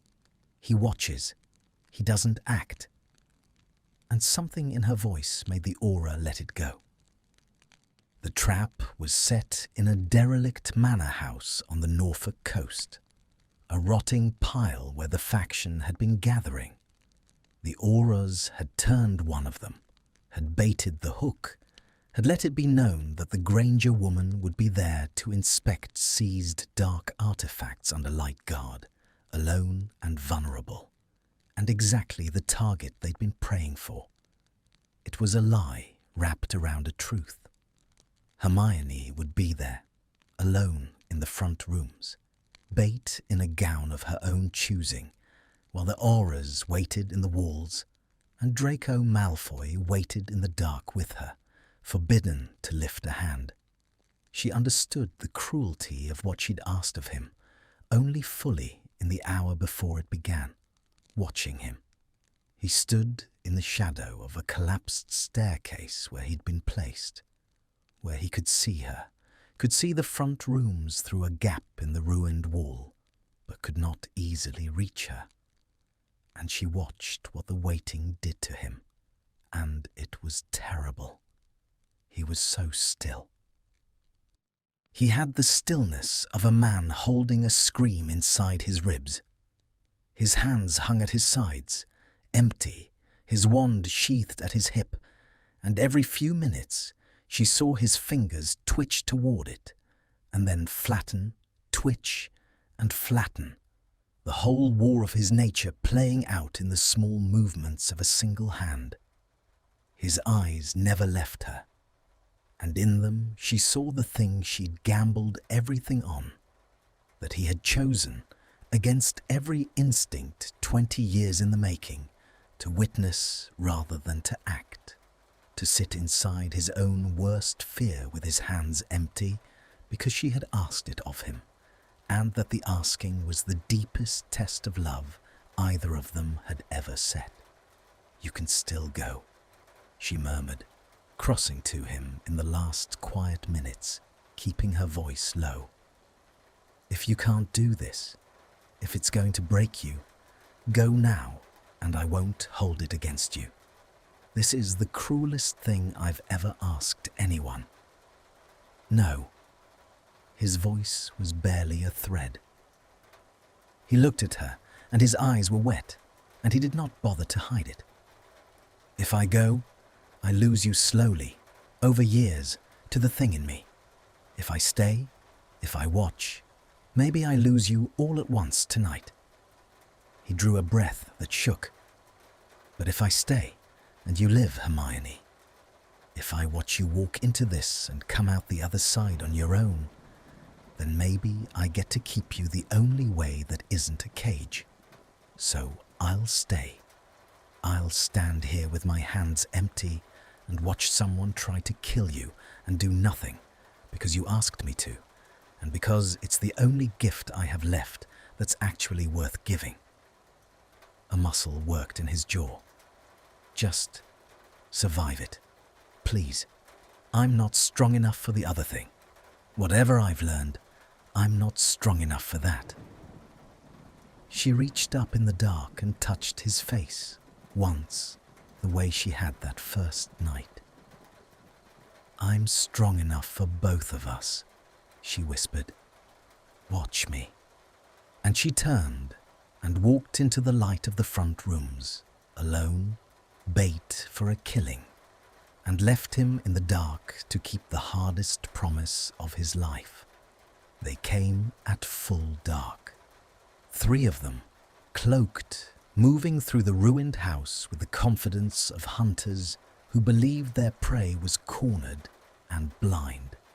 Hermione stood at a long table strewn with seized artifacts, apparently absorbed, her wand nowhere in sight, and Draco watched from the shadows as the first of them raised his wand at her unguarded back, and something in him tore loose.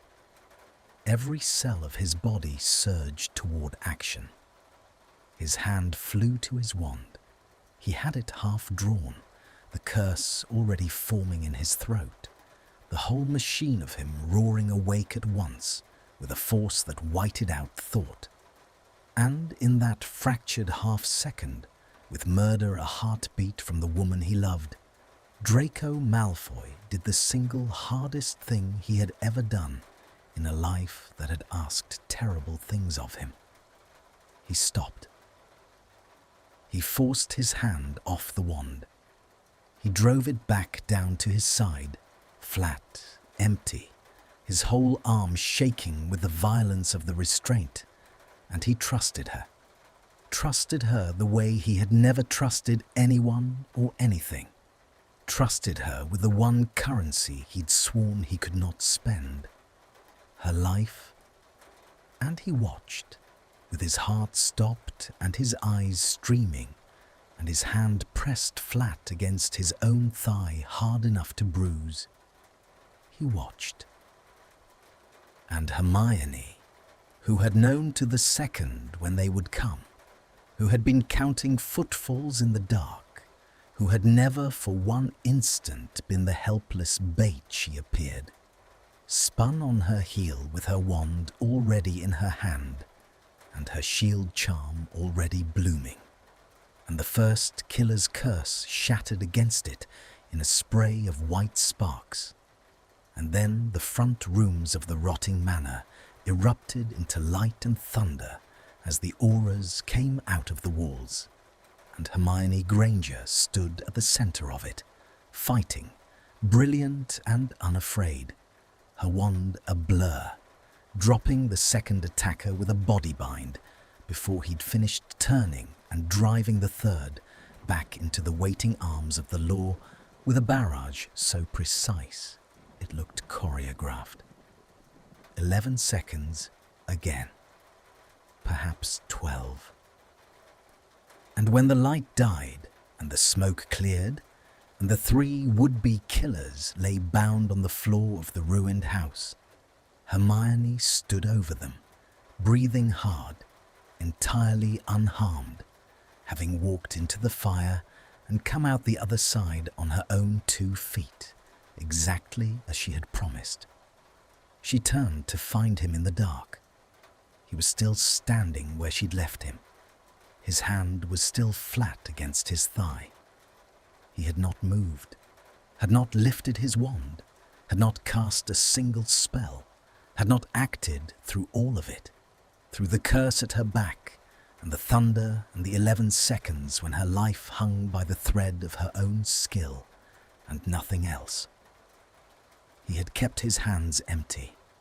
He had watched her nearly die and done nothing, because she had asked him to, and she had lived, and he had witnessed it, and the 2 facts together were rewriting something in him at a depth she could see happening on his face even from across the ruined room. She crossed to him through the smoke and the shouting auras, and she stopped in front of him, and for a moment neither of them could speak. His whole body was trembling, a fine, continuous tremor, the aftershock of an act of will so total it had cost him something structural. There were tears on his face. He made no move to wipe away. "You didn't move," she said. Her own voice wasn't steady either. "No." A cracked whisper. "You watched me nearly die, and you kept your hands down." "Yes." He looked at her as though he were seeing her for the first time, as though seeing at last a whole person and not a fragile thing to be sealed in a vault, a woman who had walked into death and defeated it with her own hand while he stood by. And the terror of it and the wonder of it were reshaping his face in real time. "You were..." His voice failed. He tried again. "You didn't need me. You never needed me. All of it. All those months. All those people I ruined to keep the world off you. You'd have been fine. You were always going to be fine. You're..." And here the thing finally broke open in him completely, the whole edifice of fear he'd built his love upon crumbling at once. And what stood underneath it when it fell was not the machine, but simply a man, undefended, astonished, freed. "You're magnificent, and I nearly locked you in a tower, and you'd have... God, Hermione, you'd have let me lock you up rather than... No, you wouldn't have. You'd have burned it down.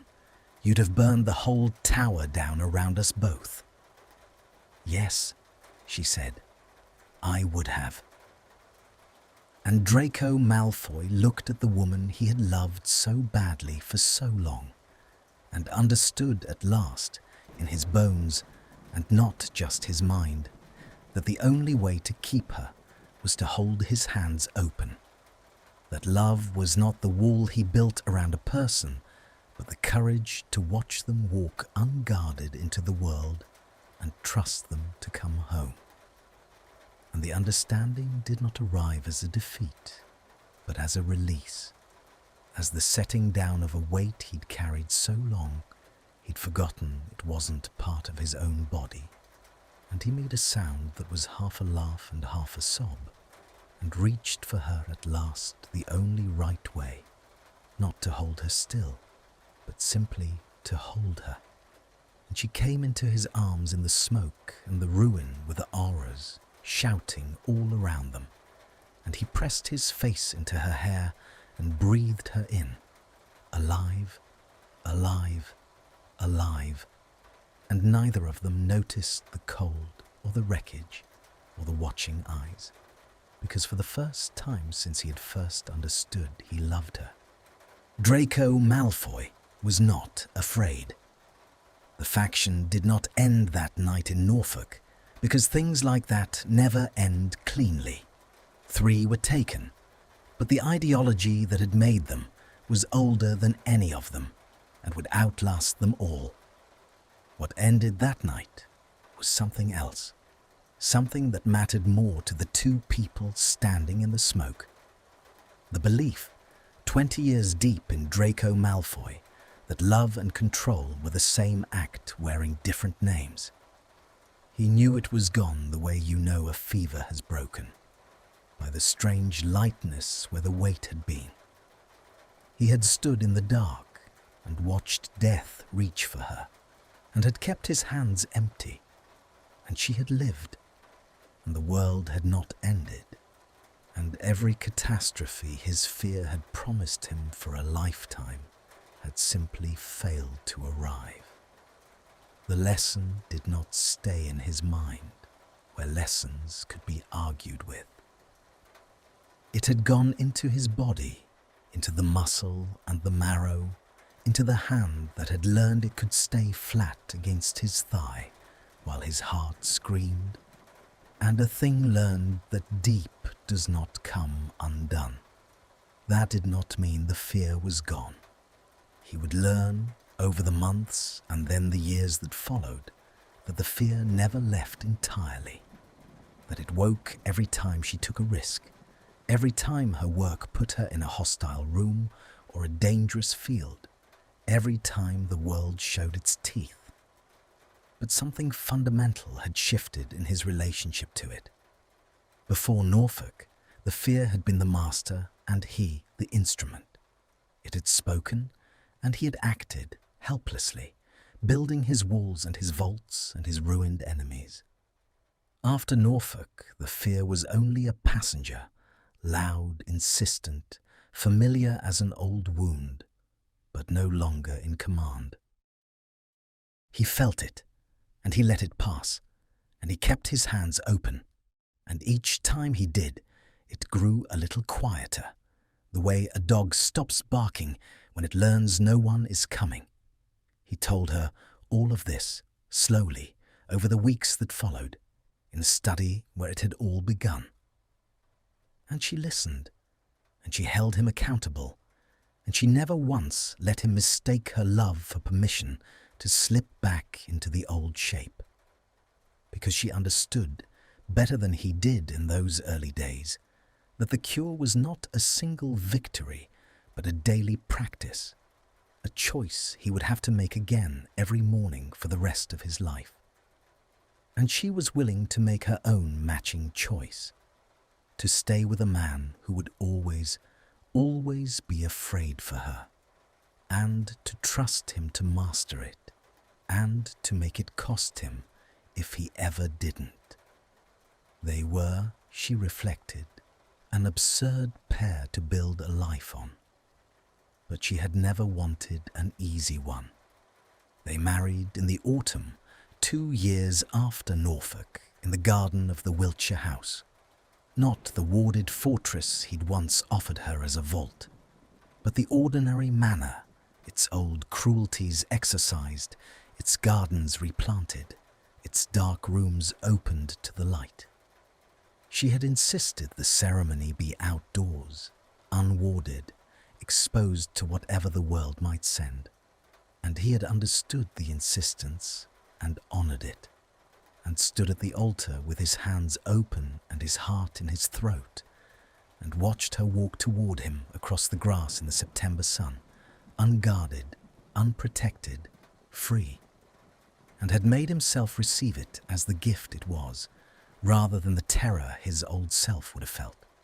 Harry had come, and Ron, wary at first, and then, watching the two of them together, slowly won over, not to liking Malfoy exactly, but to believing the impossible thing in front of them. Ginny had cried and pretended she hadn't. Narcissa had watched her son marry the Muggle-born woman he'd once been raised to despise, and something in her rigid face had softened past recognition, because she had spent years watching him hollow himself out with a love he could not express without destroying. And now she watched him hold the same love open-handed and be, for the first time in his adult life, at peace. At the reception, in the golden evening, Hermione found him standing a little apart, watching her the way he always watched her, but differently now, the old possessive vigilance replaced by something clearer and gladder. And she came to him and took his hand. "You're doing it again," she said.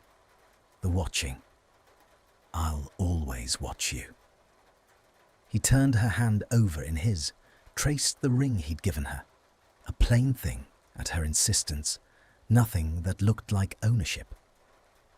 "That won't ever stop. I'll watch you walk into every dangerous room for the rest of my life and want to stop you and not do it." "That's Hermione. That's the deal I made. That's the whole of what I have to offer. Not a man who doesn't fear for you. A man who fears for you every single day and chooses you anyway. Chooses your freedom over my terror every morning, forever." She looked up at him, and the September light was gold on both their faces, and she understood that this was, in its strange and hard-won way, the most romantic thing anyone had ever said to her. Not, "I'll keep you safe," which was what every frightened lover promised, but its far more difficult opposite.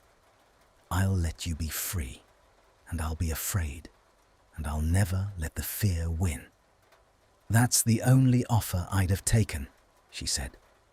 The test came, as tests always come, when they'd almost let themselves forget it might. It was 4 years into their marriage, and Hermione, now the youngest head of department in the ministry's modern history, still rewriting the world one law at a time, took on a case that turned dangerous fast.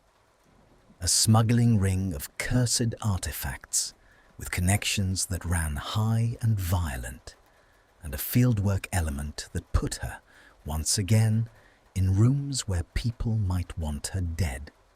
She told them about it over dinner, plainly, the way they'd learned to do, laying out the risk without softening it, because softening it would have been its own kind of lie. She watched him receive it, She watched the old thing wake in him. It always woke. She'd stopped expecting it not to. Watched his hand still against his glass. Watched the muscle jump in his jaw. Watched the whole familiar war begin behind his eyes. 4 years of marriage, and the fear was as strong as it had ever been. That was the truth of him, and she had made her peace with it. But she also watched what he did with it. He set down the glass. He took a slow breath, and then he said, in a voice she could hear him steadying by main force, "Tell me what you need from me. Not, don't go. Not, let me handle it. Not, I know a way to make this disappear. After 4 years, after everything, faced with a real danger to the one person he could not survive losing. Draco Malfoy asked her what she needed, and kept his hands open and let her walk toward the fire. I need you to make me tea when I get home too tired to make it myself, she said. And her voice was not quite steady either, because she understood exactly what she was watching cost him. I need you to be here when it's over. I need you not to follow me, or watch me, or ruin anyone, or arrange anything. I need you to trust me. She reached across the table and took his hand, and felt the fine tremor still in it, the fear he would carry to his grave and master to his grave. That's all. That's the whole of it. And she watched him do the hardest thing, the thing she had asked of him in a rotting manner by the sea, and he had somehow, impossibly, learned to keep giving. He nodded, and he let her go. And when the case took her into danger over the following weeks, he did not intervene. Not once. Though she knew, she could see it in the shadows under his eyes each morning, that he lay awake through every night she was in the field, holding the machine at bay with nothing but his own will and his love for her, choosing her freedom over his terror in the small dark hours when no one was watching and no one would ever know if he failed. He did not fail, and she came home. She always came home. Years later, grey beginning to thread through his fair hair, laugh lines she'd put there worn into the corners of his eyes, he stood at the window of the Wiltshire study on a rainy evening and watched her come up the drive in the wet, back from some dangerous business she'd insisted on handling herself, alive and wind-blown and furious about something, magnificent as she'd been the night she walked into a killing to save them both. The old fear stirred in him, as it always did, as it always would. And he let it stir, and he kept his hands at his sides, and he watched her come home to him of her own free will, unguarded and unowned and utterly herself. And he understood, as he understood fresh every single day, the way you understand a thing you have chosen to keep choosing, that this was love, the real and terrible and only kind. Not the wall you build around a person, not the vault, not the whole world burned down to keep them safe, but the open hand and the open door and the willingness to be afraid forever, so that the one you love can be free. She came through the door in a swirl of rain and lamplight and saw him at the window and smiled the way she only ever smiled at him and crossed the room, and he turned from the darkening glass to gather her in, not to hold her still, never that, only to hold her. And she came into his arms, wet and cold and laughing, and he kissed her the way he had learned to love her, completely and without a cage. And outside the rain came down over Wiltshire, and inside the fire burned gold in the grate, and Draco Malfoy held the woman he had once been ready to burn the whole world for, and had learned instead to set free, and was not afraid. I want to tell you something about it. When I was writing this, I thought a lot about one question. What is the difference between loving someone and owning them? Draco loved Hermione, that part was real, but his love was afraid, and fear made him do terrible things. He removed her enemies, he cleared her path, he even wanted to lock her in a beautiful room, safe together, forever. He called it love, but it was a cage. There is one moment I keep thinking about. The night in the ruined house. He stands in the dark. Someone is trying to kill her. His hand goes to his wand and then he stops. He keeps his hands empty. He lets her save herself. That was the hardest thing he ever did, and it was the first time he truly loved her. So, what is the moral? I think it is this. Real love does not build walls. Real love opens the door. If you truly love someone, you let them be free. You let them take risks. You let them live their own life. Even when you are afraid, especially when you are afraid. Holding on too tight does not keep people safe. It only breaks them. Then, thank you for listening for their story. Take care of the people you love and let them be free.